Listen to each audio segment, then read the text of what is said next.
turvallisuussuorituksia. Olkapäileikkauksista on toipunut Olli Torssio saavuttaa jälleen rääkkien tapaan renkailla mainiot pisteet 9-5. Rekillä ykkönen on Jani Tanskanen, joka lyö kaverinsa Jani Norkosen 40 pisteen 9-3-2-5. Tanskanen saavutetaan noin Brasiliassa 2 maailmancupin finaalipaikkaa. Nyt liikenteellä, mikä tänään tehtiin tekemättä, niin lähtöpisteekin saa vielä korodista muutaman kymmenyksen, mutta muuten suoritus tänään oli ihan semmoinen perusvarma ja siisti. Ja siihen 93 pisteet on ihan hyvä, että muutama kymmenet tosiaan on vielä varastossa yhdelle liikkeelle. Maailmancupin mukaan lukien, miltä näyttää tuon TM-kisoja.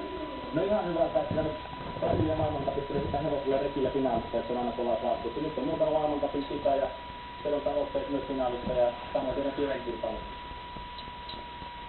Se oli Valliliigassa, että mentiin mestaruus oli nää viimeistä tilausta vaille.